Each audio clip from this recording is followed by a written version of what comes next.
जो है बादशाह गुजरा है अपने दौर का, मोहम्मद बिन तुगलक दोस्तों, उसने जो है तेल बंद कर दिया था। हज़रत चिराग देलवी रहमतुल्लाह अलैह के ज़माने में उसने तेल बंद कर दिया था, चढ़ाए में आके उन मौलानाओं ने चढ़ाया था हज़रत नसीरुद्दीन रहमतुल्लाह अलैह के खिलाफ।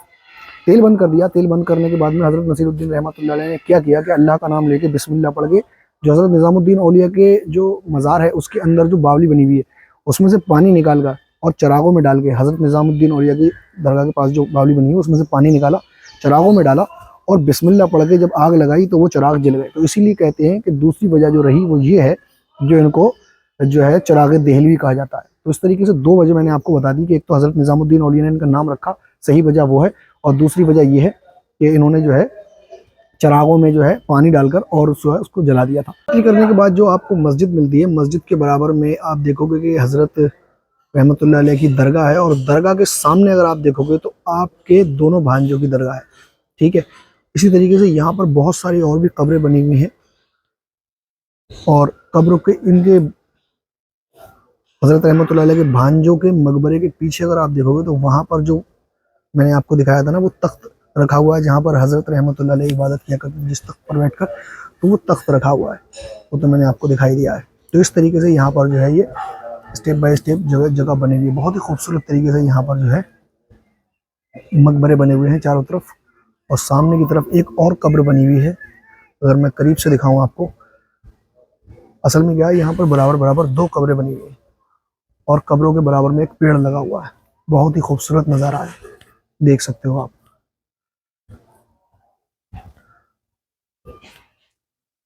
असल में क्या है, यहाँ पर जितनी भी कब्रें बनी हुई हैं दोस्तों, ये सब खास लोगों की कब्रें बनी हुई हैं।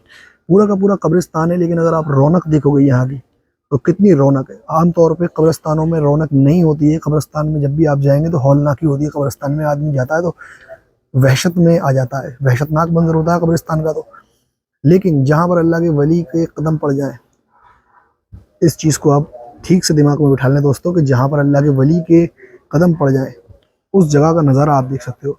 हालांकि इतनी रौनक कब्रिस्तान में किसी भी कब्रिस्तान में चले जाओ नहीं मिलेगी, लेकिन अगर उस कब्रिस्तान में कोई अल्लाह का वली हो, जैसे कि यहाँ पर आप देख सकते हो हज़रत ख्वाजा नसीरुद्दीन महमूद रहमतुल्लाह अलैह, जिनको चिराग देहलवी कहा जाता है, आप रहमतुल्लाह अलैह की वजह से इस दरगाह की जो रौनक है वो कितनी ज़्यादा बढ़ गई है दोस्तों। हज़रत रहमतुल्लाह अलैह की दरगाह के अंदर लेके चलता हूँ आपको। अगर आप देखोगे हज़रत रहमतुल्लाह अलैह की दरगाह को, ये आप रहमतुल्लाह अलैह की कब्र है, और कब्र के ऊपर जो है आपका गुम्बद बना हुआ है। गुम्बद का जो है नज़ारा कितना खूबसूरत है। देखो अरबी भाषा में यहाँ पर कलमा लिखा हुआ है। इसी तरीके से यहाँ पर जो है बहुत ही खूबसूरत जो है डिज़ाइनिंग बनी हुई है। लेकिन सबसे ज़्यादा खूबसूरत और मेरा दिल खुश करने वाली चीज़ जो है ये है, जो हुजूर पाक सल्लल्लाहु अलैहि वसल्लम का रोज़ा मुबारक का यहाँ पर फ़ोटो लगा हुआ है। फ़ोटो देख के इतनी खुशी मिली, तो सोचो असलियत में जब जाके देखूंगा कभी, अल्लाह ने अगर इस काबिल बनाया तो कितनी खुशी मिलेगी मुझे। ओहो, देखो ये क्या चीज़ है।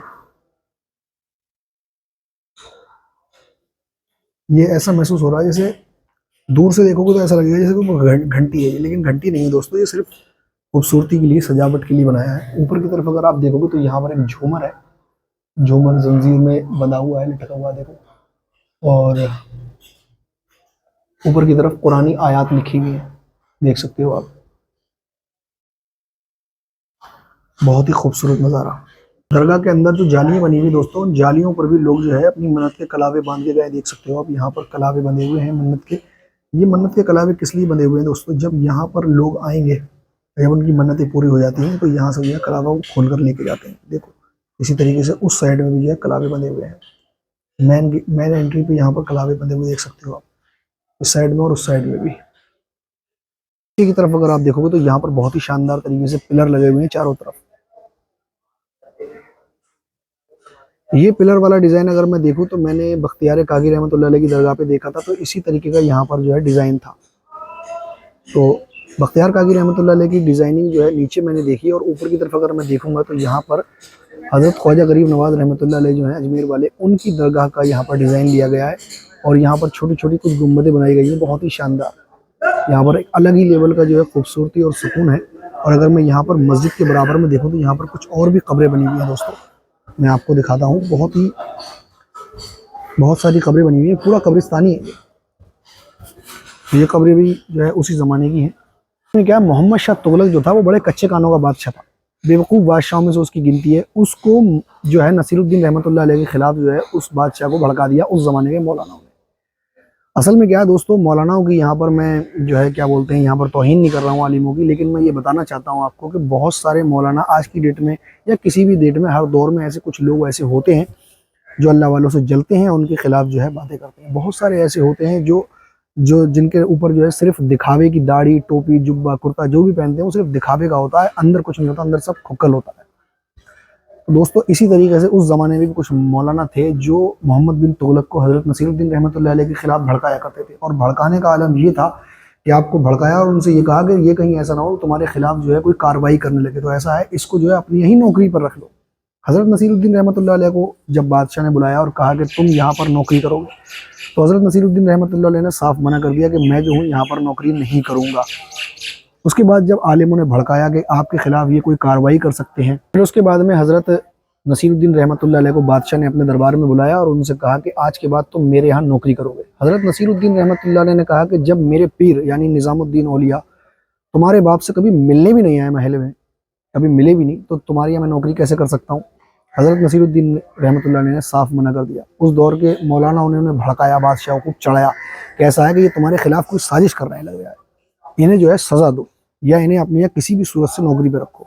हज़रत नसीरुद्दीन रहमतुल्लाह अलैह को पकड़ा गया और पकड़ने के बाद में आपके यहाँ कंधे पे, यहाँ इस जगह पर सुराख किया गया और सुराख करके इसके अंदर से जो है बेड़ियाँ डाल के उनको जो है पहनाया। जिस्म में सुराख करके बेड़ियाँ उसने जो है मोहम्मद बिन तुगलक ने उनको पहनाई। जिस्म में बेड़ियाँ पहनाने के बाद में फिर उसके बाद में हज़रत नसीरुद्दीन रहमतुल्लाह अलैह के मुरीदों ने कहा कि हज़रत आप जो हैं इसके यहाँ नौकरी कर लें और नहीं तो ये आपको ऐसी ही तकलीफ़ों में मुब्तला कर देगा। तो हज़रत नसीरुद्दीन रहमतुल्लाह अलैह का जो है मसला फिर ये सेट हुआ कि उन्होंने ये कहा कि ठीक है, बादशाह को लिबास पहनाने पे जो है हज़रत नसीरुद्दीन रहमतुल्लाह अलैह महल में लग गए। रहमतुल्लाह अलैह जो है सुबह शाम जो है बादशाह मोहम्मद बिन तुगलक को पहनाया करते थे लिबास, और लिबास पहनाते पहनाते जो है एक दिन का वाक़या ये है कि मौलाना ने फिर चढ़ाया बादशाह मोहम्मद बिन तुगलक को कि ऐसा है आज जो है थोड़ा लेट जाना, जो इनकी जो है जो थोड़ा सी इन्हें तकलीफ़ हो। बादशाह ने क्या काम किया, उस दिन थोड़ा लेट आया और लेट आने की वजह ये रही कि हज़रत रहमतुल्लाह अलैह की नमाज जो है मकरूह वक्त तक पहुँच गई। नमाज तो खैर उन्होंने अदा कर ली, लेकिन उन्हें इस बात से तकलीफ़ पहुँची और हज़रत रहमतुल्लाह अलैह रोने लगे। और रोते रोते जब बादशाह फिर आया, बादशाह इस खुशी में आया कि मैंने देखो इन्हें तकलीफ़ दी। उसके बाद में फिर हुआ यूँ कि हज़रत रहमतुल्लाह अलैह ने जो है लिबास पहनाते हुए उसके लिए बद्दुआ कर दी। कहा कि पहनाता है नसीर और उतारेगा गस्साल, यानी गस्साल मतलब गुस्ल देने वाला। बस बद्दुआ देने का जो है वो था। हज़रत नसीरुद्दीन ने जैसे ही बद्दुआ की तो कबूल हो गई आपकी बद्दुआ और मोहम्मद बिन तुगलक जो है मर गया। और यही हुआ कि जब नसीरुद्दीन रहमतुल्लाह अलैह ने जो लिबास पहनाया था वो गुस्ल करने वाले ने ही उतारा था, तो बद्दुआ में दोनों बाप बेटे गिरफ्तार हुए। ये मोहम्मद बिन तुगलक ने जो बद्दुआ ली वो चिराग देहलवी रहमतुल्लाह अलैह की, और बाप ने जो बद्दुआ ली गयासुद्दीन तुगलक ने वो ली हज़रत निज़ामुद्दीन औलिया रहमतुल्लाह अलैह की। दोनों बाप बेटे बद्दुआ में ही जो है गिरफ्तार हुए, दोनों वलियों को। आप दरगाह के पास में देखोगे तो दरगाह के जो पिलर हैं, पिलरों के ऊपर बहुत ही खूबसूरत तरीके से अरबी भाषा में लिखा हुआ है सल्लल्लाहु अलैहि या रसूल अल्लाह। देख सकते हो हर पिलर पे इसी तरीके से लिखा हुआ है और बहुत ही शानदार ये दरगाह बनी हुई है। देखो लिखा हुआ है अरबी भाषा में अस्सलातु वस्सलामु अलैका या रसूल अल्लाह। दोस्तों ये जो जगह है ये चिराग देहलवी रहमतुल्लाह अलैह के नाम से ही इस जगह का नाम है चिराग दिल्ली। ये जो दिल्ली का एरिया लगता है इसका नाम जो चिराग दिल्ली है वो चिराग दिल्ली रहमतुल्लाह अलैह के नाम से ही है। और यहाँ का सबसे करीबी मेट्रो स्टेशन जो है उसका नाम भी चिराग दिल्ली है। आप अगर मेट्रो से आएंगे, ये मज़ार शरीफ जो है दिल्ली में बना हुआ है।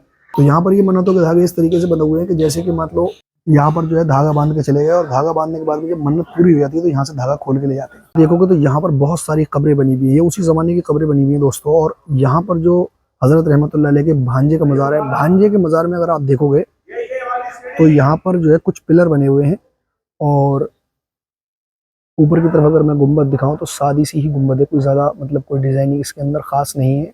और अगर इस दूसरे वाले मकबरे की तरफ अगर मैं आपको दिखाऊं मज़ार की तरफ, तो ऊपर की तरफ एक कलश नुमा डिज़ाइन बना हुआ है और ऊपर चांद सितारा बना हुआ है और गुंबद के अंदर एक अंदर जाने के लिए रास्ता भी है और ये बंद मज़ार है। हालांकि ये दोनों मज़ार जो हैं ये हज़रत रहमतुल्लाह अलैह के भांजों के हैं और बराबर में हो गई मस्जिद। मस्जिद के बराबर में जो है एक और छोटा सा मकबरा बना हुआ है, और उसके बाद में यहाँ पर कुछ कब्रें हैं, और यहाँ पर एक जगह ऐसी बनी हुई है जहाँ पर लोग चिराग वगैरह जलाते हैं। और जस्ट उसके सामने अगर आप देखोगे तो यहाँ पर भी एक कब्र बनी हुई है, और उसके बराबर में अगर आप देखोगे तो यहाँ पर बना हुआ है वो जगह जहाँ पर हज़रत रहमतुल्लाह अलैह के इबादत का तख्त रखा हुआ है, आप देख सकते हो। तो यही वो तख्त है जो हज़रत रहमतुल्लाह ने जो है इबादत में यूज़ किया था। इस पर बैठ के जो आप नमाज अदा किया करते थे, और यहाँ पर भी एक कब्र बनी हुई है। तो दोस्तों अब मेरे यहाँ से जाने का समय हो गया है। अगर मेरी वीडियो आपको पसंद आई है तो वीडियो को लाइक और चैनल को सब्सक्राइब करें, ताकि आने वाली वीडियो आप तक आसानी से पहुँच जाए। मिलते हैं फिर एक और नई वीडियो में।